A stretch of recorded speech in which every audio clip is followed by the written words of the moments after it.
Okay, so I think we'll start.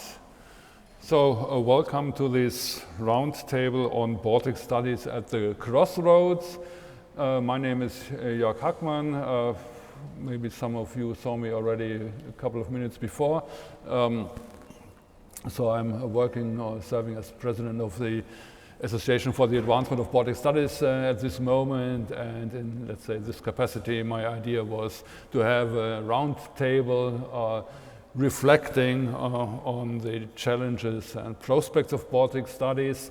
And I'm happy to be at this prominent location and a slot just after the opening. I'm happy to see so many of you here in the hall. I'll start, before introducing the panel, I'll start with a couple of remarks and then we'll make maybe 2 rounds of discussion here on the scene and then try to open it up quite quickly for Q&A so that you get involved. There is a micro for the audience so that you can then also make yourself heard. But let's start with a roundtable on Baltic studies at the CROSSROADS. The shockwaves of February 24, 2022 affected the Baltic Sea region like probably no other event since the Singing Revolutions. Not only did it change the political geography, but also the field of Baltic studies. Although one can hardly overestimate it, it seems that the impact of Baltic studies differs from that on East European or Russian studies. Therefore, it's worth thinking about Baltic studies in the current situation. But if we look at the East European studies, there the claim has been made to decolonize and decentralize the research in Eastern Europe, as well as to liberate the field from epistemic injustice. And last but not least, to recognize the agency of Ukraine. The failure to do so, Vitaly Janetsky, the president of the Association for Slavic, East European and Eurasian Studies, described as an epistemic injustice, so he did it on the convention last fall. And then he added, for far too long, Ukraine has been small on people's mental maps. So, discussing epistemic smallness, one may conclude, brings together Ukraine with Baltic studies and can be seen as a scholarly motivation why including into Baltic conferences. And actually we did this, so AABS, and during the last conferences. And if you have attended the last European Studies, Baltic Studies conference in Europe and Kaunas 2 years ago, then you of course realized that the Ukrainian topic was definitely central. But a closer look in previous AABS newsletters reminds us that Baltic studies have been several times at CROSSROADS, and the board of AABS responded to such situations with reflections on their past and future.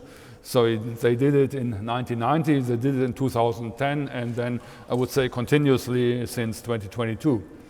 The most crucial turning point surely was at the time of the Singing Revolution, so the end of the 1980s until 1991. The late Andres Plakans, president of AABS from 1988 to 1990, stated in his presidential address in 1990, when the restoration of Baltic independence was still not secured, that hardly any member of the association could follow the events with dispassion. But it was clear as well that, as Plakans wrote, that the outcome of the development in the Baltic region was not created by nor amenable to the wishes of AABS. What Baltic scholars should do, however, was, as he stated, to search for the special contributions that our special connection to the Baltic area allows us to make to the general knowledge about human affairs. The political situation of 2025 is a very different one, even if the political goal to end Putin's aggression and to return to the territorial status quo ante of Ukraine might be undisputed. It is still difficult to imagine that this will happen in the near future. In contrast, we are facing various negative political scenarios, including also the Baltic Sea region. But the scholarly strategy might not be that different from what Andrei Plakans suggested. To adapt our scholarly work to the political situation and not only focusing on our narrow expertise. And once again, I repeat Rein Tagepera from the discussion in 2010, remaining too narrowly in our area of highest national expertise guarantees us against mistakes and against relevance. So, and this might not what we want to be looking for. So, and from this, a couple of questions emerge, and which we try to discuss in the following hour and a couple of minutes. So, where can Baltic studies go from here? And how dependent are Baltic studies from demands stemming from the current situation, and in particular from a securitizational turn, as Karsten Brüggemann has called it? So how relevant is this securitization aspect? Is there still a Baltic region as a subject of studies since the enlargement of European Union and NATO? Many are questioning this. Do we need to decolonize Baltic studies following similar claims for East European or Russian studies as another turn in the humanities and social sciences? Do we observe, as some are claiming, a looming fallback in methodological nationalism, meaning that we apply current national perspectives to research areas where national categories do not apply? These and other questions will be discussed by our very distinct panel. I start in the order as you see it in the program, with shortly introducing them. So first will be Annus. She is an associate professor of Estonian language and culture at Tallinn University, but also teaching at Ohio State University in Columbus, Ohio. And she is very well known for her studies on Soviet colonialism in the Baltics. Then we have Karsten Brüggemann, also from Tallinn University, professor of history, and also the president of the Baltic Historical Commission, which is an association from Germany. And actually, Karsten already in 2022 at the Baltic Studies Conference in Seattle was talking about the impact of February 22 on Baltic history, and he called it the charm of transnational peripheries. Then we have Charles Clarke, whom actually I should not introduce, you know him already. So he is the leader of the Baltic Geopolitics program here at the Center for Geopolitics at Cambridge University. And he has a very long career as a member of parliament and a member of several governments. So he had several cabinet positions, among others for education and Home Secretary under Prime Minister Tony Blair until 2006. And since then he is also very active in the field of education and, as we already know, in the field of Baltic geopolitics. Then we have, last but not least, Alexander Drost.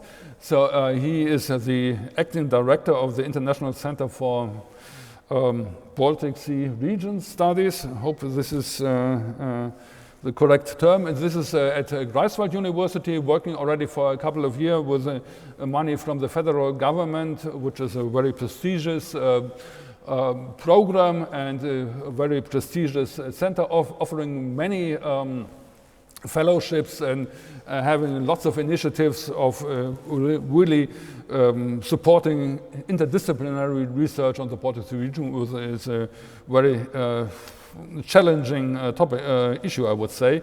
And Alexander Drost is a doctor or has received his PhD in the field of history, actually not from Baltic history, but he is for a very long year already very familiar with everything going on in the Baltic Sea region. So this will be our panel, and I would now ask each of our panelists to give a short statement on Baltic studies, and we start in the order as it is in the program, which is also the alphabetical order, so we start with Annus.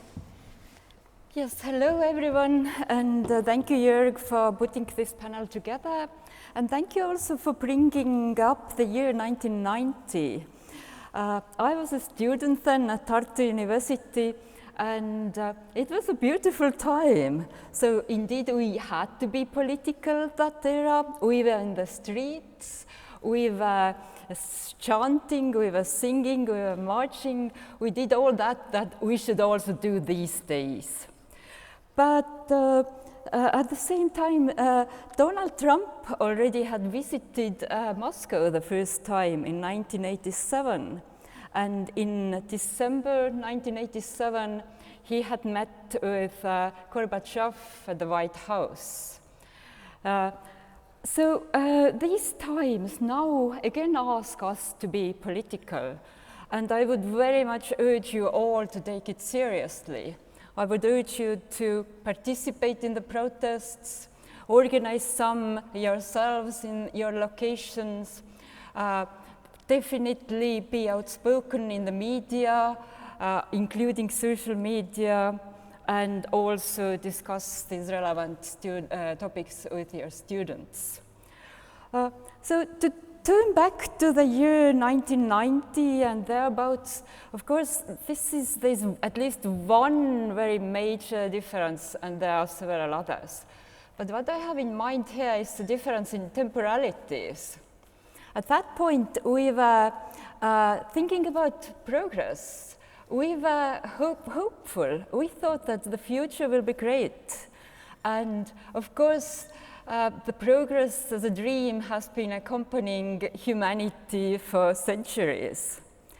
Now, my sense is we have lost this dream. If we hear the word progress, we ask progress for whom? Who is talking about progress? Is it progress for Donald Trump to extract minerals from Ukraine? Is it progress for billionaires to become even richer? Or is it progress for those who move our Earth more quickly and quickly towards multi-species extinction? So I want to share a couple of images with you, because images speak better than the words, even though the first one is actually still a quote. And I hope you've already seen it. This is from President Trump. You know, they may make a deal, they may not make a deal, they may be Russia someday, they may not be Russia someday. And I told them that I want the equivalent of $500 billion worth of rare earth, and they've essentially agreed to that. And let's put this quote together with this image. This is a front page of Izvestia, online version of it from 26th of February 2022. It's the third day of Russia's full-scale war against Ukraine. And what you see here is the handshake between Trump and Putin. And the title of that article, which you could click if you were an Izvestia reader, says, Trump назвал Путина умным президентом. Trump called Putin a smart president. Just thus, here is a gesture of Trump basically legitimizing Putin's war. So, indeed, I think we need to keep these contexts in mind when we are talking with our students, when we do our research these days. We cannot ignore this as scholars. And at the same time, I propose that we also need to search for new methodological tools for this new situation where we are finding ourselves. And for an article which hopefully will be published in July, I proposed the term inter-imperial invisibility, which I think would characterize our present situation quite well. And when I was writing about it, I had mostly Ukraine in mind, but I think it's also a question of how are the Baltics situated in terms of what I call inter-imperial invisibility. And how I describe it, it's a condition created by the interaction of imperial entities that discards, annihilates, or minimizes the agency of other states and cultures, turning them into pawns for imperial desires of control, domination, and enrichment. What is recognized in other lands and cultures is what aligns with the interest of imperial entities. Resources to be extracted, opportunities to extend ideological, political, economic, and military control. So my question for the scholars and my proposal for you is to take this new situation seriously and consider its implications and its potential future implications for the Baltics and thus also, of course, for the Baltic studies. And I just finish here this initial remark with another call. Indeed, our era here is that of Russia's imperial warfare, the US turn towards authoritarianism, the rise of inter-imperial invisibility, but also that of anthropogenic climate change. Let's not forget this one. It might be actually what in the long run this era is remembered for. The era then, instead of working towards avoiding the global collapse through climate change, instead imperial powers spent more and more money manufacturing weapons, and those struggling against inter-imperial visibility spent more and more money buying these weapons instead of thinking and caring for climate change. And yes. Yeah, thank you. So, Karsten. Yeah, thank you also to Jörg for having me. And this is a very exciting moment to have the president of the AABS and myself as the president, can we translate it that way? I don't know, of the Baltic Historical Commission from Germany. So what I'm going to talk today, Jörg already mentioned the article that I have published immediately as a reaction to Russia's full-scale invasion in 2022. I have to admit that I'm not really having progressed anywhere further from that. So partly I'm going to repeat what I have written already there. But first of all, everything that I can say comes, of course, from my own personal experience as a German historian interested in the entangled Baltic-Russian history during the 19th and 20th centuries, who is already for some time in the field, right, for some decades already.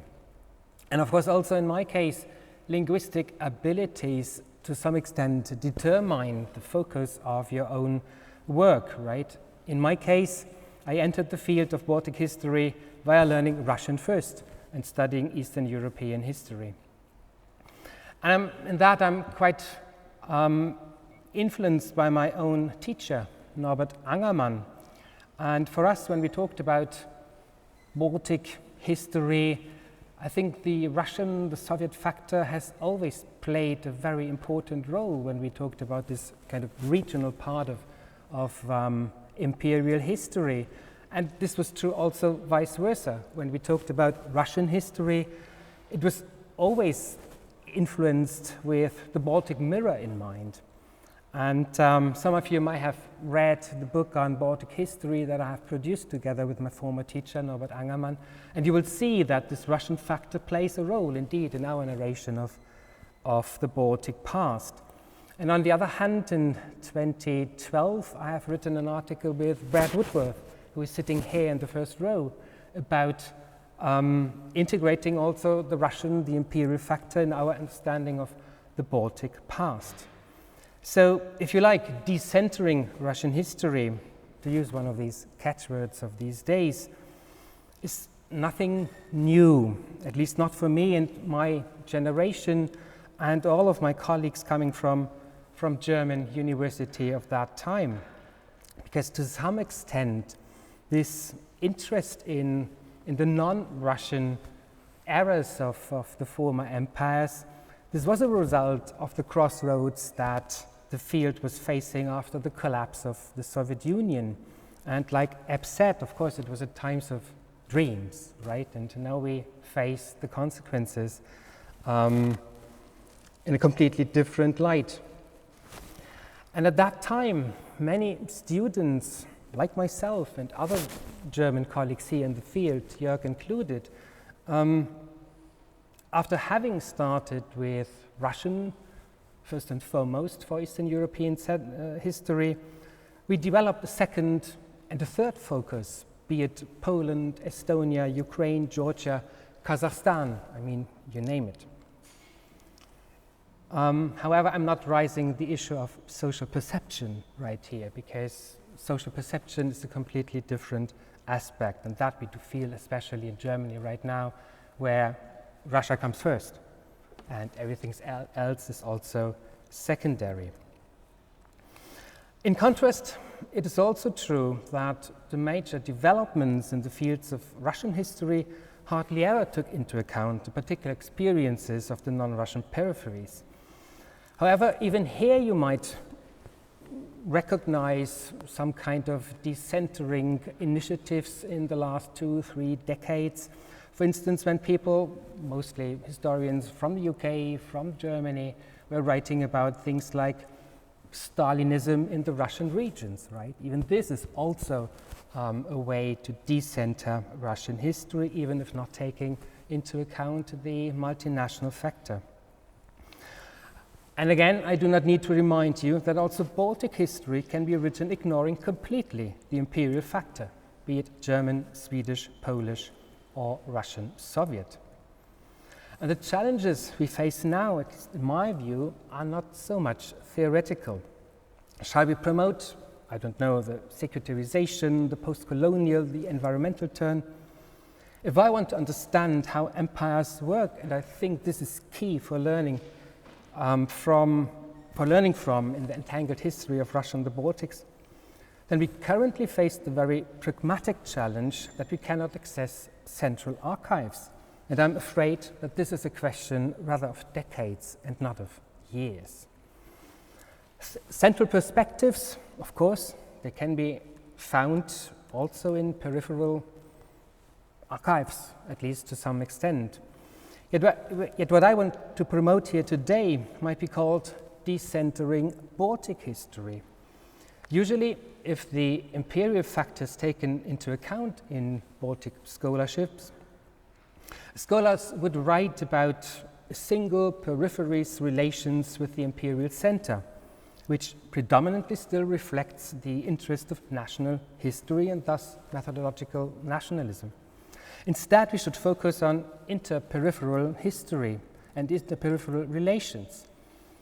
And we have a very prominent example from the Baltic history at hand. I mean, the most visible result of inter-Baltic relations is the Baltic Way in August 1989.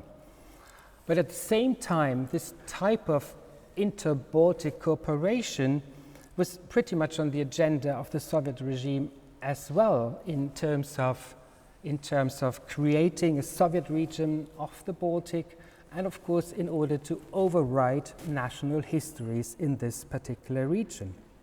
So here we really have to deal with a very complex set of operating networks, and we need to explore this more closely.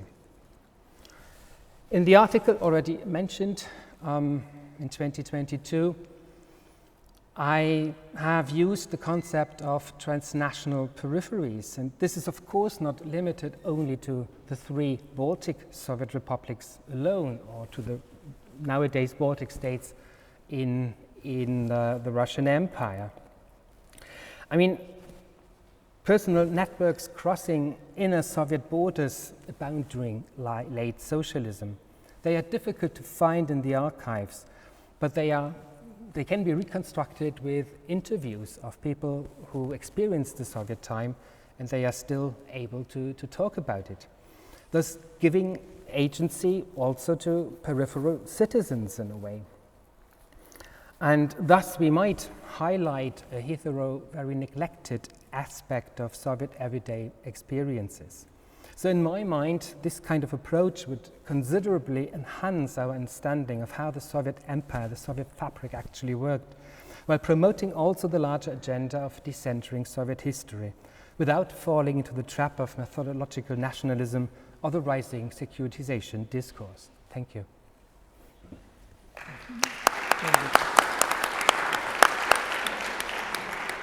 Thank you very much. Charles, please, the floor is yours. Thank you very much, George. I should firstly say I suffer from a big disadvantage from everybody here. I'm not an academic, and this means my vision is naturally limited in the way that one looks at these things in the world. But I'll tell you, when we set up the Baltic geopolitics program, there seemed to me 3 dimensions of the question of Baltic studies which need to be thought through. Firstly, what geographical region are we speaking about? Secondly, what subjects are we talking about? And third, what types of people are involved in the discussions and thinking about the process?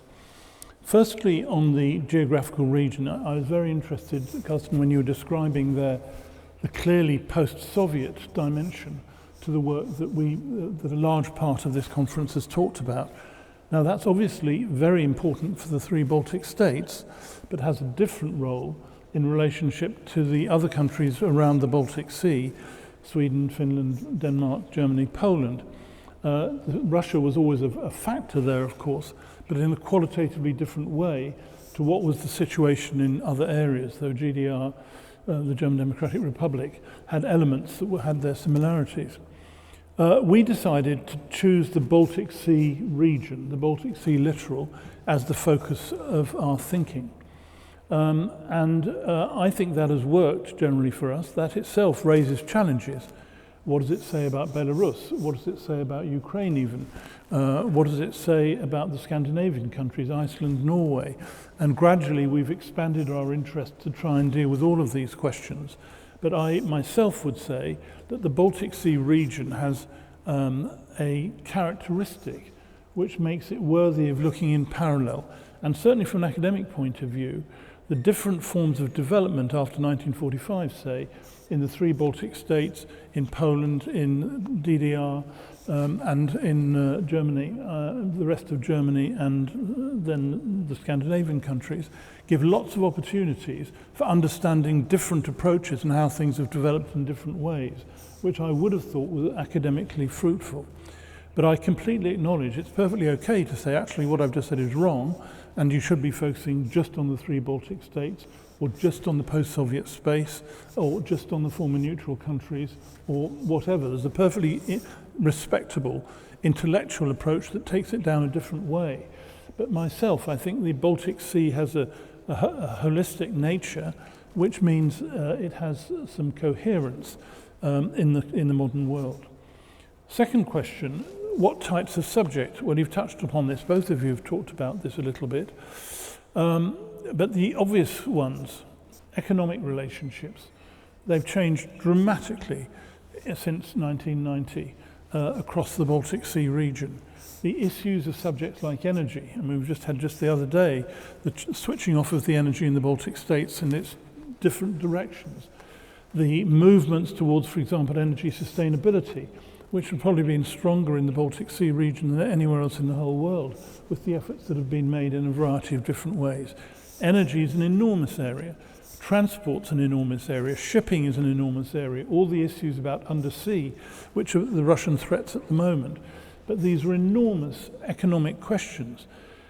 They're also interesting questions about the ways some of the Baltic states, I would say particularly Estonia, but also the others, have been setting an agenda on AI and a whole series of different economic forms that operate in different ways, which are being taken as models by other countries in Europe and even the rest of the world. So I think the whole economic area is an important area. I personally think the Baltic Sea region is a good place to look at it and see what's going on in those areas, and certainly in our centre we're trying to encourage that in various ways. Then you have, as another subject, very important also, history in these areas. Brendan's lecture dealt with an overarching approach on this earlier this morning. But the point you've just made, Karsten, about the historical experience of the Soviet Union in some countries, and that's different to the historical experience of the Soviet Union in other countries, is an excellent subject for discussion and consideration in what ways that works and what has to change. I'd also say geographically, culturally, there are of course enormous issues. This conference is blessed by a large number of panels on various cultural and artistic aspects. And again, examining that in the Baltic Sea region context, I think is powerful. So I would say, if I could look from the sky and say, how would I hope that all this was developing, I would say have academic work in this whole range of subjects around the Baltic Sea region and see what can be encouraged and fostered to encourage further academic work in these fields. And then the third and final area, which is perhaps me as a non-academic particularly speaking, we've tried very much to involve practitioners in our work, so not only academics, but also, for example, military people, business people, politicians, diplomats, and so on, in the view that academic work benefits from influencing thinking in other fields, but equally, academic work benefits from being influenced by thinking in other fields as well. And so a lot of our events have involved all parties, and I myself think it's led to a fruitful approach to thinking about things by widening outside the purely academic framework in that way. So I'd say those are my three dimensions of the ways I personally would love to see Baltic studies developing. Firstly, clarity about the geographical region, and I would make the pitch for the Baltic Sea region rather than just the Baltic states. Secondly, a whole range of academic disciplines needing to be considered: economics, politics, history, energy, and so on. And thirdly, involving not only academics, but also practitioners in all of those fields. All right, thank you very much, Charles.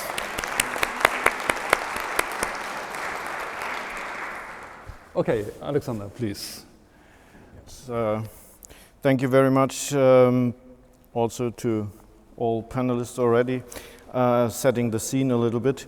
My background, actually, my education, I also started behind the Iron Curtain, actually, and so I also have the experience like AABS. Maybe I'm still a little bit trying to live the dream, even though it's becoming very hard. I would also try to make three basic points, and the first point is to challenge a little bit the idea of crossroads. Maybe, I'm not sure if this is the right metaphor. There are some certainties definitely gone.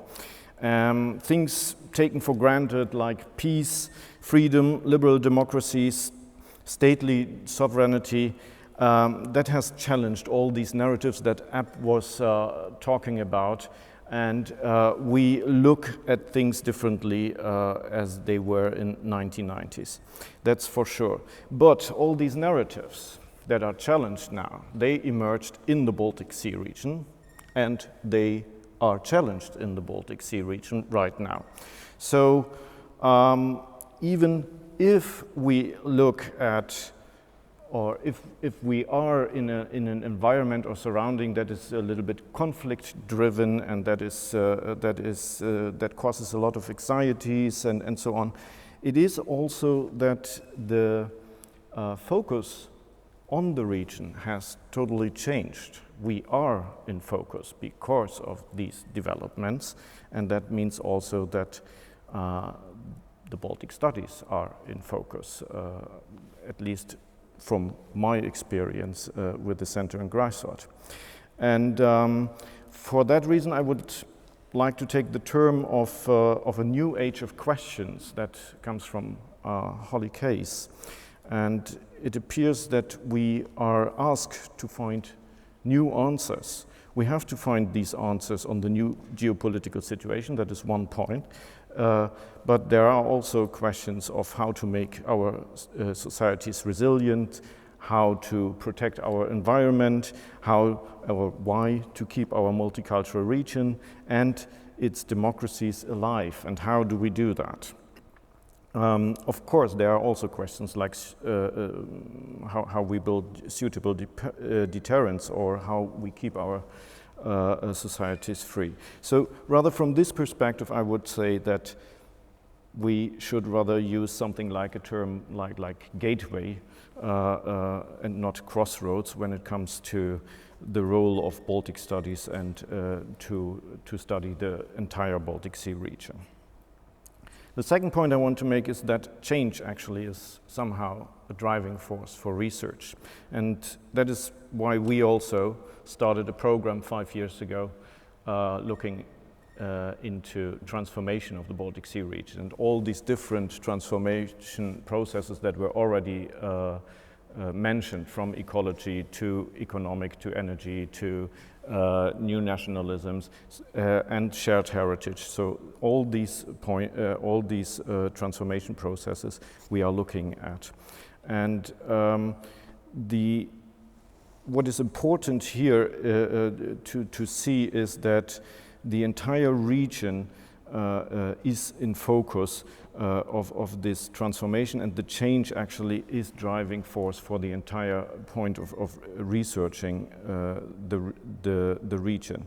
There is one advantage of this region, and that was already mentioned as the special characteristic by Charles, and that is that we are talking actually about a highly integrated maritime region, where other regions comparable to this also are looking at this.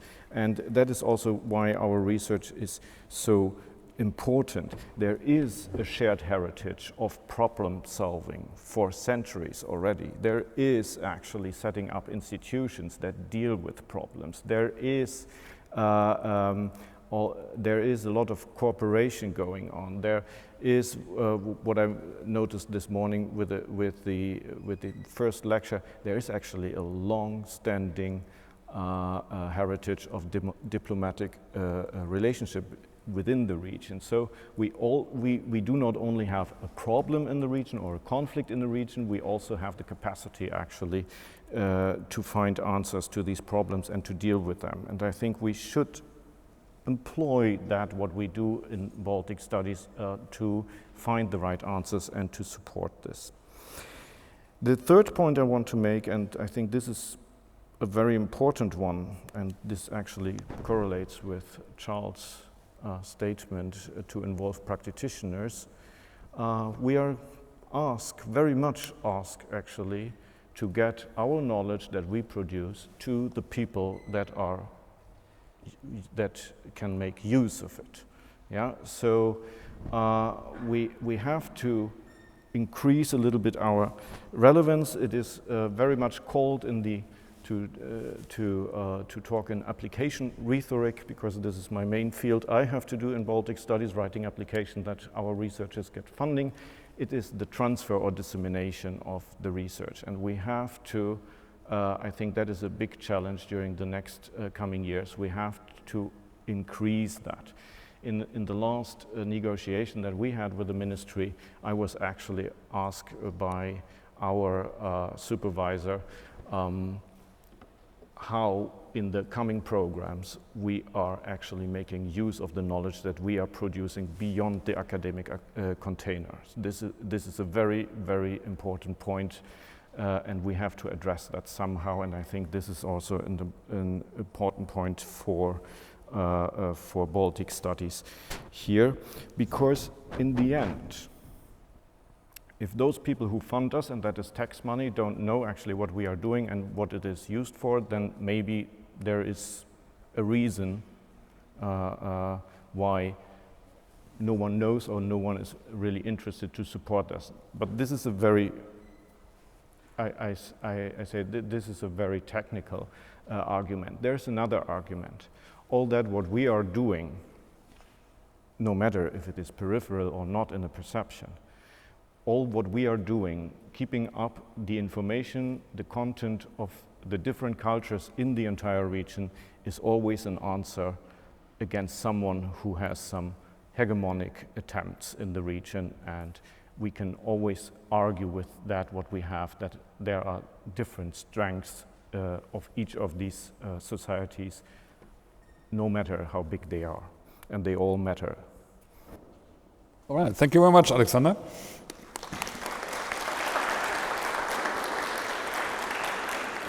So, as you have already heard, we have lots of things on the table to discuss. And the question is where and how to start. I think let's do it following a little bit what Charles suggested, and first discussing on the region. So obviously Baltic studies has something to do with area studies and with studies of a smaller area, which is in particular also culturally, linguistically very diverse. And so the question is how to, where to place these area studies. And I think we heard two quite different approaches. The one is to see it either in the between the empires, so as some kind of a Europe in between or zwischen Europa. So the empires would be now a little bit, or the Western Empire a little bit beyond the Atlantic, but still. So this means between the empires. Karsten was clearly arguing for the perspective on the Russian Empire, on the studies of the empire from the periphery, whereas Charles and also Alexander were arguing for a framework which is also actually based on what we are doing with these Baltic Studies conferences. So actually, so it addresses the Baltic Sea region, and before 2022, we also attempted to include scholars from Russia, which of course now is no longer possible. But even then, before, it was rather difficult, let's say, to have this focus on the Baltic as a part of this broader East European region. So it works at ACES maybe, but there's the other way around. So we have the big focus on the East European studies, and then there's the Baltic periphery. So what about, so where to place Baltic studies in this broader regional setting? So we can start in any order. So who wants to say something? Well, just to acknowledge a difficulty in what I said. Okay. If you say Baltic Sea region, what do you say about the high Arctic, for example? Should we be encouraging work in these areas, which is seen as increasingly important? You know, Greenland is the 51st state of the United States of America, or whatever. The British Foreign Office operates on the basis of the Scandinavian countries, and the 3 Baltic states is their organizational unit, coordinated by the British ambassador in Stockholm. But it does not include Germany, Poland in that area. That's the British Foreign Office. I'm not saying we should follow their advice. In fact, I wouldn't. But we also know that following February 2022, everybody acknowledges the importance of the Ukraine situation, and therefore we should be finding ways to discuss that. In fact, we've done that in our program. We had a very good event in Riga about the relationship between the Baltic states and Ukraine, which was a very interesting seminar that we had a year and a half ago. So I don't think it's easy just to say take the Baltic Sea, because there's a lot of good arguments for extending more widely. And I also agree that there's big themes like Russia and the Soviet history that unite a whole series of countries which are not only in the Baltic Sea region, where there's common issues that need to be looked at and understood. But I would still, despite the weaknesses of, or the lack of simplicity of the situation, I'd still pitch for the Baltic Sea as the core organizational unit. Yeah, I think this is the core is this actually where we might be heading at. Actually, so the alternatives of regional frameworks you were talking about, so these are actually already historical ones. So we have the concept of the old Northern, which was everything, let's say, north of the Alps, as far as the Arctic, which of course made some sense, let's say, still in the 18th century. Then we have, from the interwar period, this idea of Balto-Scania, which actually is what you are telling about the British approach now. So all these frameworks we can think of somehow, somewhen already existed, but this of course doesn't mean that they are irrelevant because antiquated. But all right, yep, okay. Yeah, so I, in this initial 5 minutes, I pointed out this inter-imperial invisibility, because I think right now we can't really pretend that it doesn't exist, and we can only talk happily about our own agencies in the Baltic Sea region, etc. But bringing in another perspective, I, as a decolonial scholar, I've very much been interested and working together with other scholars who come from perhaps somewhat similarly subordinated perspectives, and our aim would be to have something like global conversation there without the imperial powers, and in between, a little bit like Karsten's transnational borderlands, but maybe even without nation. And I'm a board member and an head of initiatives at the ROUNDTABLE Association, which exactly aims for that. So we have had Crimea in focus, we have had Georgia, we have had conversations about protests in Serbia. We will have an event about Russian disinformation campaign, and the idea is to bring all this energy, and there's actually a lot of it, exactly not to respond to some hegemonic discourse that comes from elsewhere, but to build up this global conversation, hopefully even include Africa, but that's difficult, that's tough. If you have any good ideas how to do it, I would love to hear. But yes, to find a way not to be the one that responds. Politically, we have to be the one that responds, but at least culturally, we can bring in our own ideas. Yes. All right. So this is what Jeon Lim does with his Global East. So let's say. Yeah, it might be. Okay, but how does it work? So the transnational borderlands without national. So what would be a concept? How could you name it, or how do you name it? Naming is an issue because right now the ROUNDTABLE Association's full name is Association for Central, Southeastern, East European, Baltic Caucasus, Central and Northern East European Studies in Conversation. George, but there's a very interesting point in this, because I think what's in people's minds the whole time is post-Soviet. And so people say, well, what's in common between the list of countries you just, not all of it, but most of it is post-Soviet. Now, it's understandable why that should be the common organizing theme of the way we think about things.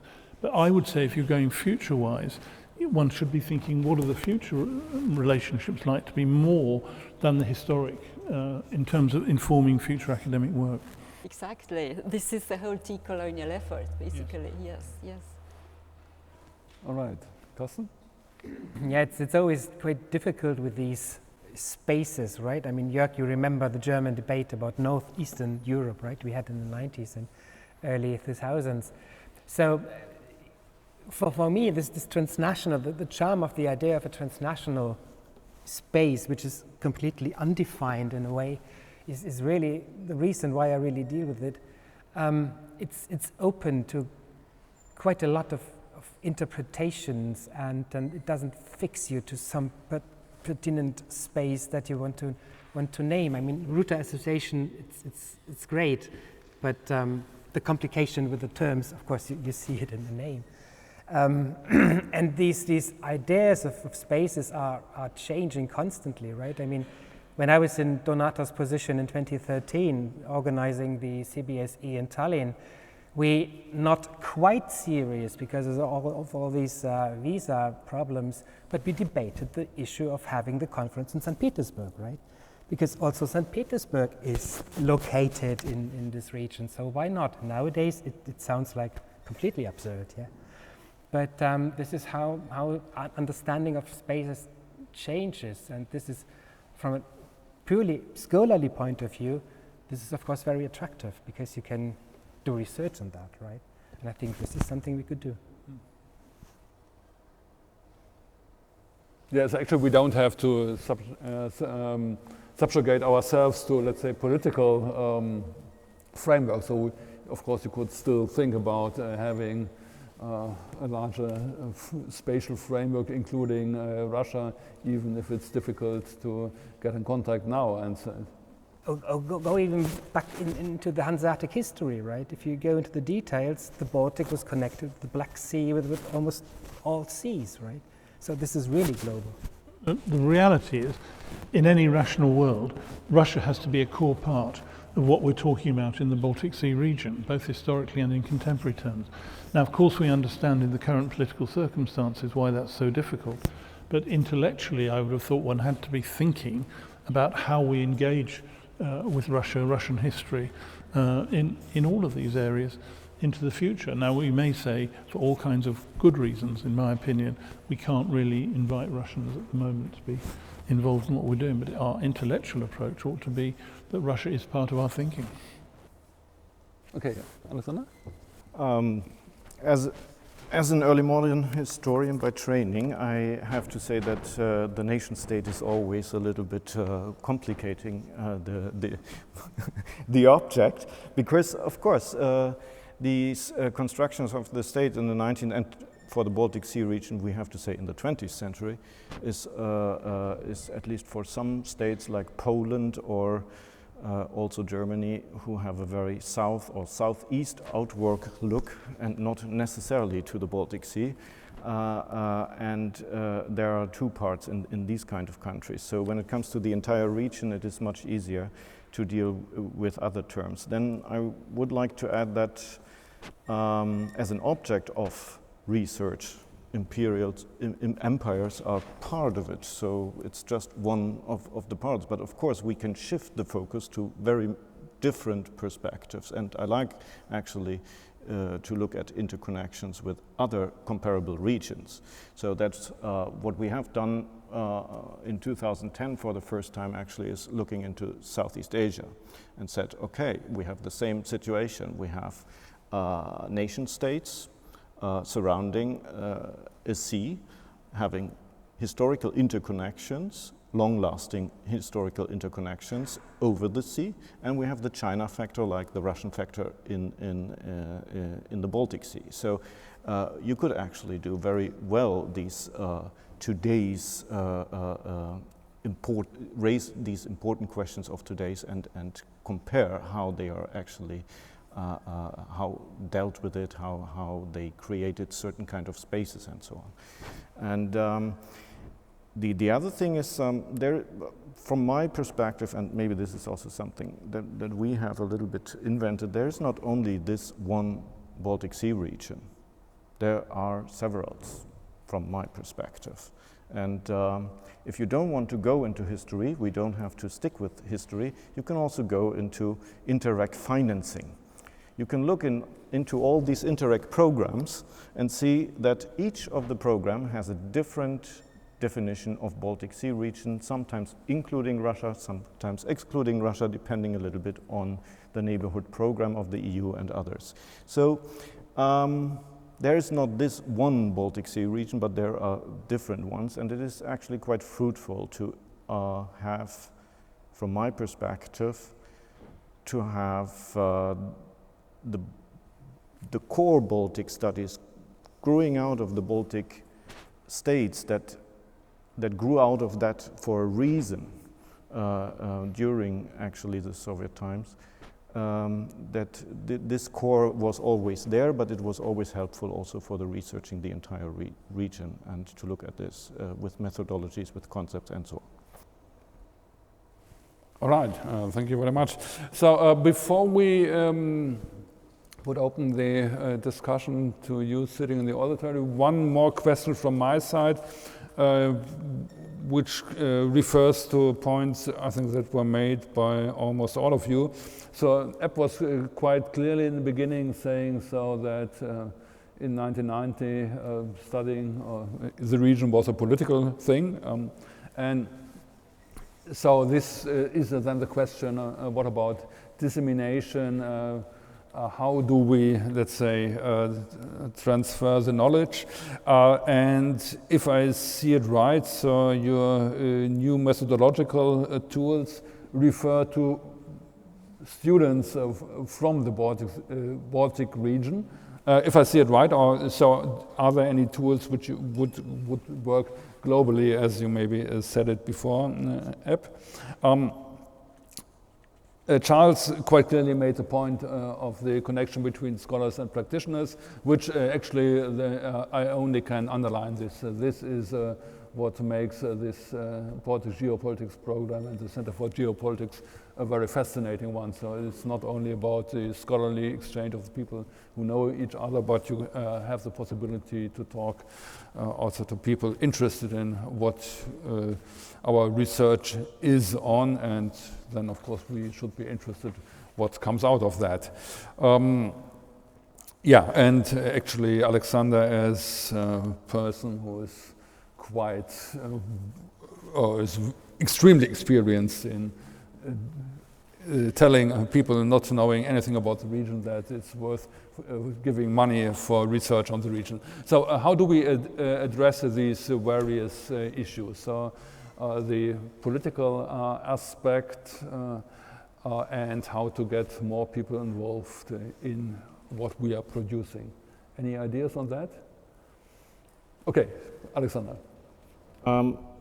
Yes, the first thing is actually to train from early on that this is part of our task as researchers, because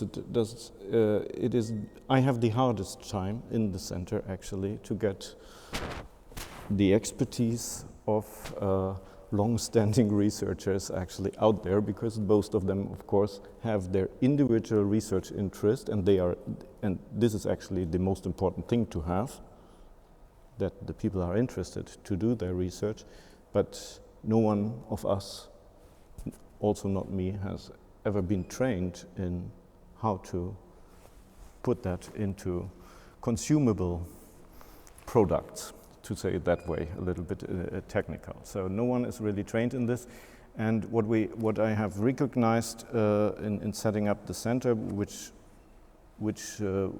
where it was very much important actually that we show how we put that out, that none of the formats that we are using is self-explaining or something, that it is also a profession. So science communication is also a profession, and it is something that we have to professionalize in, and where we need also a little bit of help. And if we are aware of that actually, then we would actually also take up on this task and do that.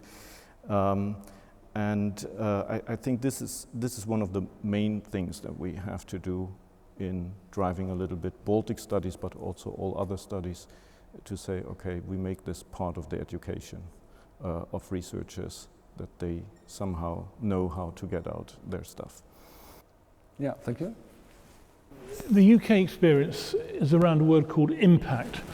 And I was responsible for this when I was Secretary of State in Britain. It was extremely controversial.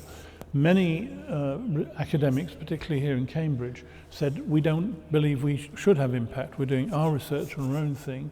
For anybody to say we get money from the state or from anybody else for what we do, but only if you can demonstrate impact, is a violation of academic freedom and so on, is the argument, and it ran in that way. It's a very current debate. I remember going to the Senate House down the road here in Cambridge, where they had a discussion about it, and the presentation was made by the university. Said your ambition should be, you do your research, you get it sorted out, and then you get it onto the desk of the minister by presenting it after you've done all your research, and it's on the desk of the minister, and they say, we now listen to what you have said as an academic researcher. That's not my concept of impact. I think it's very much what Alexander said. It's about a culture which says, as you're thinking about a research project, can you include in your thinking about the research project both getting input and output to people who are practitioners in that field? And that's a much more difficult process than saying just do your research and then put in an envelope to the minister and that solves it. And in fact, I think it improves the quality of the research when talking to the people who are affected. But it's quite difficult, and it depends very much on the academic world. And I don't know enough about the different countries here, what the culture is that operates. There are quite a large number of training programs, certainly in British universities, about exactly the points that you've just made, Alexander, and early career researchers go on courses and training about how to include impact in their conception of what a research project might be and how to deal with it. And I think it's gradually, over a period of years, becoming a more characteristic part of the way that British university research has gone. But it does meet a lot of resistance. I mean, the classic resistance areas are places like Oxford and Cambridge, which say we've got no obligation to the wider world, we're great people, and that's it. I don't myself have much time for this way of thinking, but it's something which you can do practical things to encourage it more. Now, in the field of the Baltic, I mean, the practical application of the kinds of research areas we're talking about whether it's history, whether it's arts and culture, whether it's economic, migration, energy, all of these have practitioner communities who a mutual dialogue would be beneficial. Thank you. Oh. Sure, I can go. So yeah, I think one thing we should also accept and acknowledge is that there will always be limits. We should try, but it's also clear that we cannot achieve like 100% what we can dream about. Yeah, and I would just point out the role of social media. It's now, even if you publish an article or a book, and these databases actually tell you, okay, your research impact is so many references in Blue Sky, so many in Twitter. Nobody cares about like academic references, so that's pretty striking. So, but I think this is a real possibility. But again, how to do it? So, to post about the article and then bring out 2 or 3 sentences which seem to be perhaps important, because people will not read the article, right? And another thing, just generally, co-writing, co-working, I think would be the way, just to bring these voices in across different regions, and also, yes, across disciplines, but also outside of the disciplines, yeah. And just another aspect, I mean, I completely agree with dissemination is very important, and dissemination to some extent starts in the classroom, right, when we are teaching history. And of course, nobody is going to prepare you, I mean, in the case of AP, to address American students, and neither was I prepared to address issues of Russian history to Russian students, Russian-speaking students in Narva, right? So this is all the time a very complex setting of how to address people, to get a feeling of pre-knowledge what these people would have. And this is completely different in every single audience, and this makes it really complicated to be prepared to that, right? So it's pretty much learning by doing, and finding a kind of way of addressing people equally and in different audiences, in different settings, not only in the university, but also outside the university. Okay, yeah. But there are people out there earning their money with science communication. There are experts out there. They are trained, so you can actually participate in the knowledge that is already out there. And the other thing is, that is of course also something that we can do. We can not only collaborate with our colleagues, we can collaborate also with these kinds of experts. Of course, we don't have to be experts like that, but what is important, I think, and that is something you can train, is a little bit audience-oriented thinking.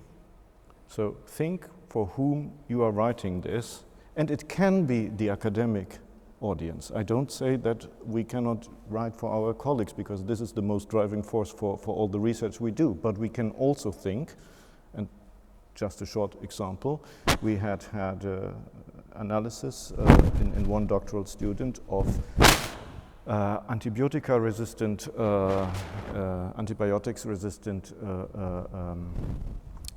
what is that?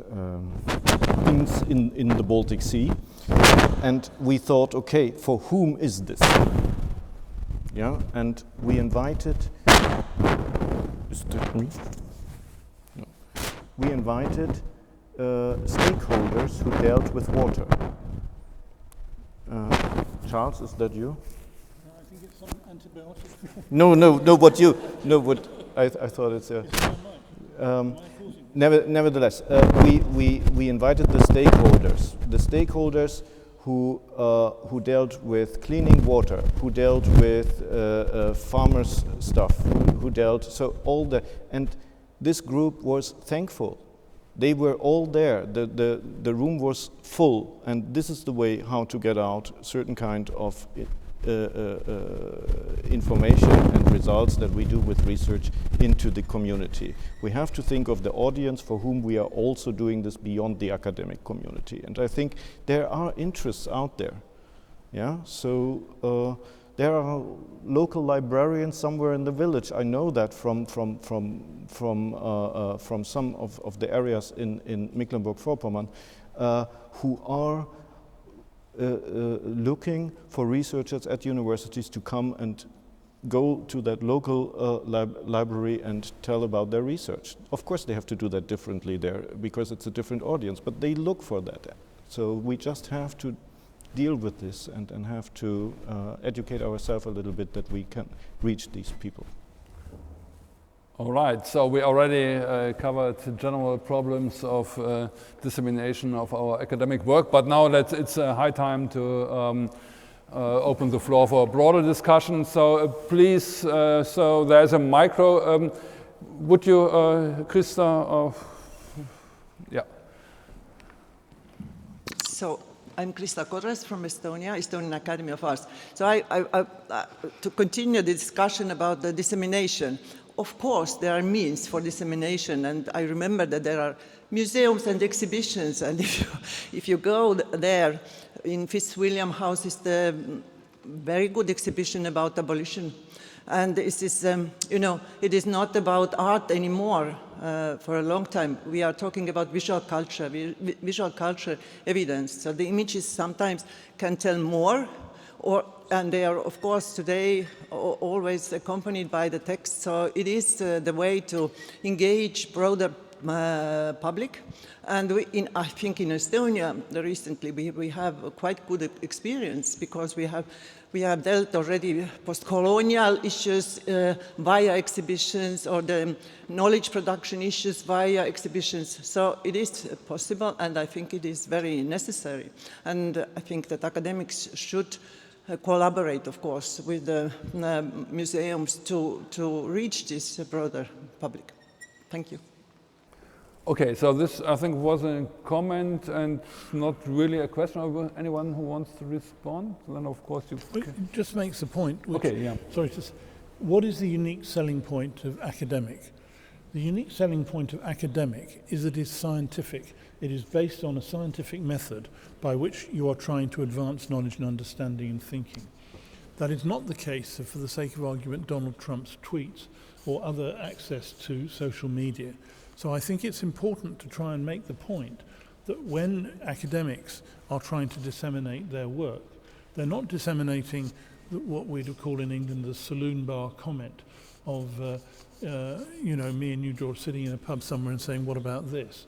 That there's some academic scientific basis to what it is that we've said. And I think that is an important asset of the academic world, which it uses insufficiently at a time when much of the wider public debate world thinks to make an assertion is okay, not to make an argument. Okay, thank you. So, further questions? Brad, so here in the first row. Yeah, so the micro is coming. Hi, my name is Bradley Woodworth, and I am responsible for managing a Baltic Studies program at a major university in the United States, Yale University. It's a small program, but I also sense the need to in some way respond to the broader interests of the region beyond the traditional post-Soviet or Soviet era understanding of the Baltic as Latvians, Lithuanians, and Estonians, and those lands. At the same time, I feel a responsibility to those peoples. And so you want a question. My question is, those of us who have been studying this region for several decades are used to this broader concept of Baltic, where we are multilingual, right, in that abstract sense. We are comfortable with thinking of the Baltic as the lands of Latvia, Lithuania, and Estonia, as well as these broader national and intra-imperial interests. So my question is, when right now the actual lives of people are at stake, where resources, both financial, intellectual, and social, are so crucial, can we, for the time being, remain multilingual, multifaceted in our understanding of what the Baltic region is and what Baltic studies are? Yeah, thank you very much. Anyone who wants to respond? So thank you very much for this multilingual aspect. We have not been really talking about it, but it's of course crucial for doing Baltic area studies. Anyone who wants to respond? I mean, I'm talking too much, but the point is completely spot on.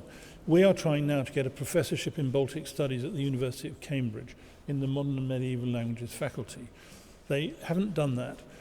They do have a Russian professor, a Ukrainian professor and a Polish professor, and they've been built up over years.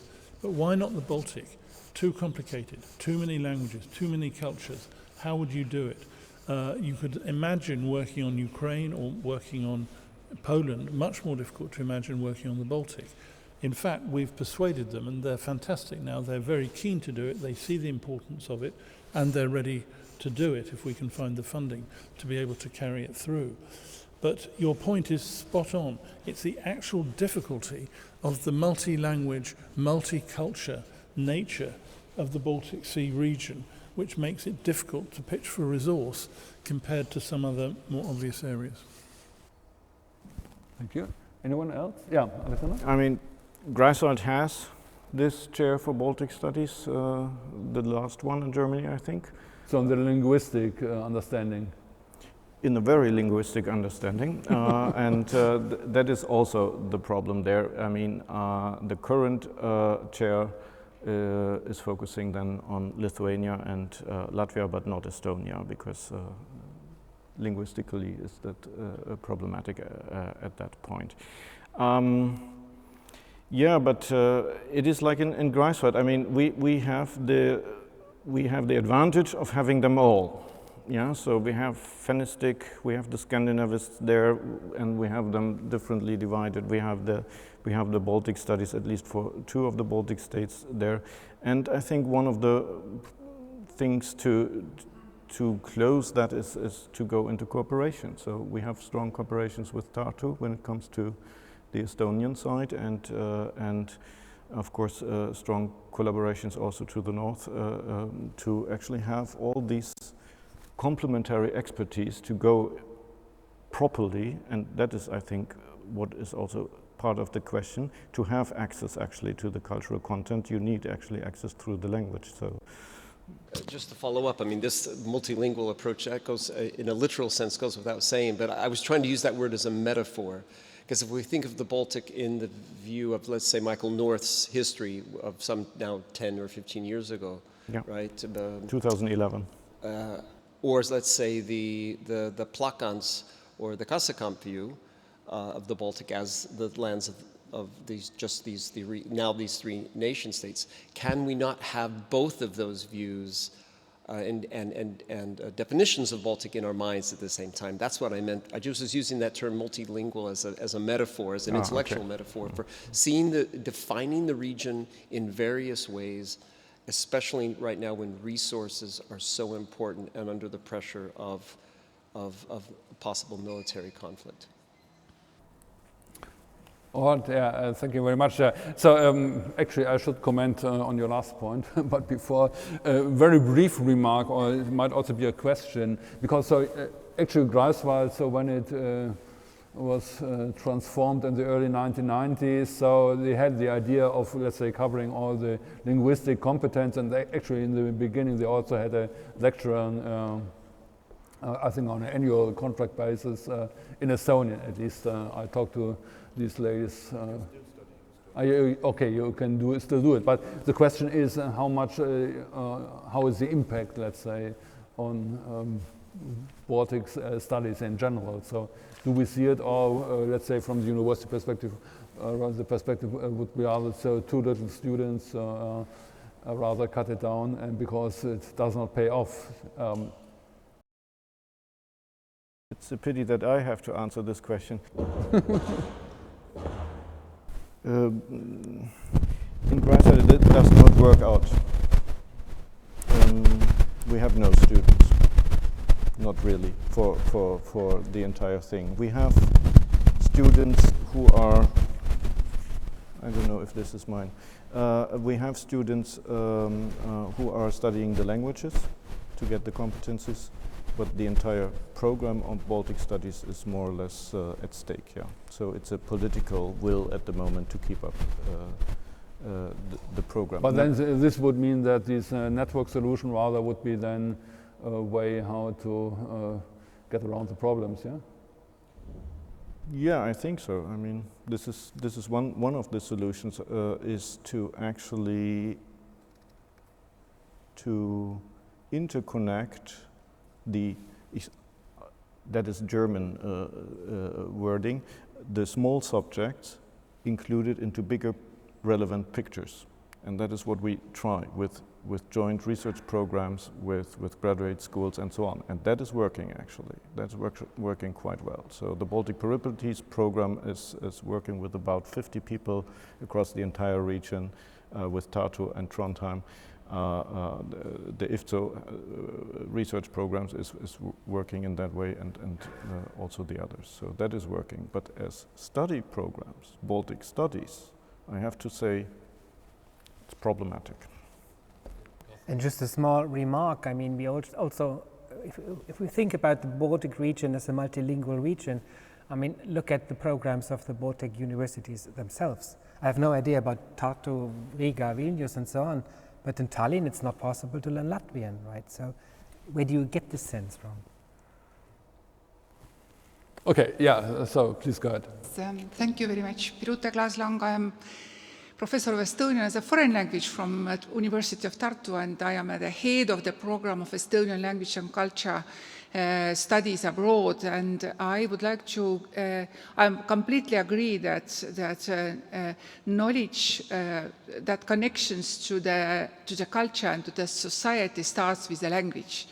And Estonia established 20 years ago support system to foreign universities to promote and to teach Estonian language and culture. And what I would like to say that it's not only from Estonia point very important, but it is possible only with cooperation with foreign universities. The last lecture of Estonian language and culture we sent from Estonia to Toronto University, and I am very thankful Toronto University for the help that we can establish there. We can then promote Estonian language, but I understand that yes, Lithuanian and Latvian languages, they are very, very close connected. Estonia is something else. But we are very happy that we have in University of Tartu quite many foreign students. They started their studies abroad and came first to summer school to Tartu or to University of Tallinn, and after that to bachelor studies or master studies. But my point is that it's very important to have connections between universities, because then it starts. Yeah, thank you very much. Are there, oh yeah, please, could you pass the micro? Yeah. Hello, thank you. I'm Sirel Heinro from Tartu University. I want to support the last comment. My research in literary studies shows exactly that even to connect with neighbors, as a Swedish, we haven't had enough linguistic capacity, and the survival mechanisms has been, for example, translating via English, via Russian, via Finnish, even Latvian translations. Translators have been helpful, and we need more estophiles. This is my results show this, and thank you. Yeah, but thank you very much. But on the other hand, I mean, from my perspective as a historian, I would need more people in Estonia who are able to read German and Russian, right? Because without these two languages, you cannot write local history. But they needn't be Germanophiles or Russophiles. They needn't be Russophiles, no. Okay. Yeah. Andres Kasekamp next. Thanks, Jörg. I'll address some of the questions. First of all, I think Birute, because the University of Toronto is the beneficiary of what Birute was just saying. I'm the chair of Estonian Studies at the University of Toronto. And what Thinner was saying here that, and the connections to international cooperation, well, Sam Kramer over there in the corner is a good example that when I was teaching the Tartu University summer school in Pärnu years and years ago, he was one of the students there, and now he has a PhD from St. Andrews, and he's here at the conference. But Brad's point about the geography of the region and how we approach this, and since he explicitly mentioned that there's a sort of Michael North's sort of larger Baltic Sea world, and what Plakans and I and Karsten have done on the narrower Estonia, Latvia, and Lithuania. Well, my own supervisor from the UK was David Kirby, who of course wrote the book on the Baltic world, so I very much appreciate that view. But I see it as concentric circles, right? That we start with the core, which is Estonia, Latvia, and Lithuania, and then you sort of expand it to the wider world, and you talk about the definitions of who that includes or it doesn't include. And I remember with Karsten, also nearly 2 decades ago, thinking of we could have one of these conferences in St. Petersburg in the future. That's of course not going to happen. But I think that the difference here is only for Estonia, Latvia, and Lithuania is Baltic Studies core. It's existential. And for the other countries around the region, for the Germans, for the Swedes, for the Poles, it's part of their identity, but it's a marginal part of their identity. They don't identify themselves so much. But from the outside, it's clearly so. And then it comes to the question of area studies versus sort of a disciplinary approach. And here we're in the area studies format. And from the outside, that makes perfect sense to us. And it's a good fit, and that's the way we see it, particularly in the UK and North America. It's very obvious that this is one region. But when you're inside, you see it the other way around. I mean, I experienced this when I was introducing my history of the Baltic states to Estonian and Lithuanian colleagues who thought, how could you be putting these 3 countries together? They're so different. So from the inside, there are barriers. So just exactly as Karsten was saying, that the interest and knowledge in Estonia, Latvia, and Lithuania about the other 2 countries, there are some barriers. Looking from the outside, sure, it's just one region, and there's the problem of not differentiating enough. But I would also urge more intra-Baltic cooperation, which is, of course, one of the functions and great benefits of conferences like this. So in a practical sense, I would urge all the participants here, when you go to lunch, the Estonians don't have lunch with other Estonians, have lunch with Latvians and Lithuanians. Get out of your comfort zones. Okay, so this is already a practical advice. Any more remarks or questions from the auditory? Did I?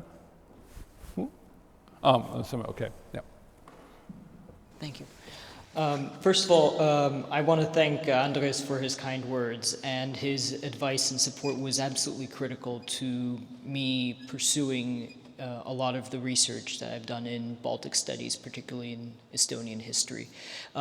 Regarding some of the ideas which the speakers and some of the other people in the Q&A have brought up, I'm wondering if some of that cooperation might be also possible online. I began my PhD in 2020, right in the teeth of the COVID pandemic.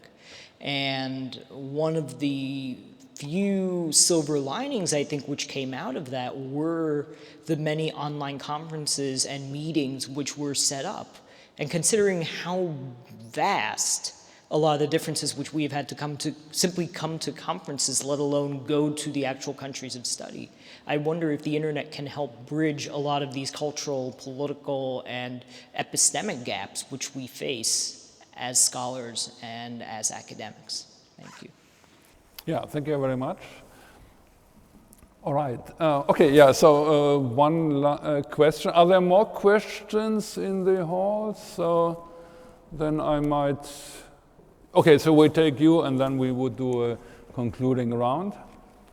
Yes, thank you. It's not more so much a question as a remark. I absolutely acknowledge that we need for our researchers and people who are eager to learn languages, but I think we also need more to make use of contemporary technologies, AI translators and so on, to have a very quick and general overview about the different languages, different cultures and so on. So maybe it's also a point to consider about. All right, thank you very much. So then I think it might be time for summing up what we had been discussing in the last 90 minutes. Actually, I take the privilege and start myself. And once again, on the spatial definitions or divisions, at least two things I try to do more for the German audience, but also a little bit in English. So the first thing is promoting another regional concept of Northeastern Europe, which tries to, let's say, include everything between the Arctic, Russia, Denmark and Germany. Of course, there is lots of criticism that this does not work proper. For some historical periods it works, but this was at least an attempt to find a solution to go away from the, let's say, blurred understanding of Baltic. And the second thing is what I did a little bit as in the direction as Bertel Pirimäe did it, so trying to challenge the notion of Baltic. And actually my argument is that until the, let's say, early 19th century, Baltic meant the whole region or the whole littoral, and only afterwards so the term shrank, and mainly due to the Germans and the Russians on the region which we would now describe as the three Baltic states. And having, let's say, this in mind, then we of course can use it as a historical understanding, or we can introduce historical differentiation and maybe refer to a concept by another well-known British historian, Norman Davies, and using the idea of a tidal Baltic as he does with a tidal Europe. So from time to time the space looks different. But this would be, I'm not going into details here, so I just want to ask you if anything you want to reflect on what we were discussing, so the prospects of Baltic studies or the challenges of Baltic studies we are facing. We could do it in the order we started, but we could also do it as you like. Okay, so then we start in the order we had in the beginning. Eb, you're first. Yes, I mean, it was a really interesting, fruitful conversation. A couple of questions I still started to wonder maybe more than earlier is like, do we actually need something like constructed Baltic identity if we do this mission of doing Baltic studies? We as researchers, is that something we actually do or need to do? I think as in my teaching practice that probably kind of happens. If I have, for example, a class which is more generally about maybe even comparative literature and film, I say, okay, now there's Baltic aspect of it. So, and if, yes, and then another just pointer, maybe call for you all, if you think about outreach, one way to do it is perhaps also separate a little bit your different roles. Be out there as a political human being first. And then once you have this role, you can actually bring in your knowledge in your expertise. And perhaps this is the other way around than what we have been discussing so far. Yes, thank you. Okay, thank you. Karsten? Yeah, maybe I would still promote the other way around, the traditional to become political because of the things that you are researching. But maybe this is a question of how you express it. I can only repeat what Andrus has said, right, concerning Baltic identities. I mean, from the inside, it looks completely different than from the outside. And in disseminating anything about the region, I think we cannot live without this kind of Baltic identity, but it would be really absurd to do it in a purely Estonian context, right? So I think we need both, this traditional national idea of who we are and where we come from and what we want to do, and on the other hand, the more regional approach. And the second point is, of course, and again, something that I've already talked about, linguistic abilities, right? And if we think about the future of Baltic student studies, of course we need people who are multilingual, right? And so any initiative to promote the study of the local Baltic language inside the region is pretty much appreciated, because without linguistic abilities, no Baltic studies. Okay, Charles? A really excellent conversation. Only two reflections. One, the point that's been made widely about networking and e-communication and trying to promote that by all means possible has to be the right way to go. The second is a controversy with myself that I've never resolved around this linguistic point. If we say that the only people who can really study and understand Estonia are people who study and understand the language Estonian, then we are effectively excluding enormous numbers of people. Is that the right way to go?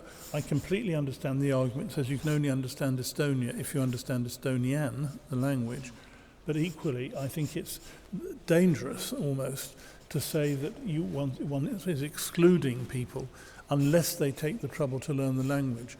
I've never resolved this contradiction in myself. I think it's a very difficult one, because I'm always in favour of getting the widest possible understanding of what's going on, and I'm sceptical about the possibility of getting large numbers of people to really learn Estonian or Lithuanian or Latvian, and that is a real problem, and which I haven't resolved, but I found the comments on it interesting enough to think about it a bit further based on what's been said.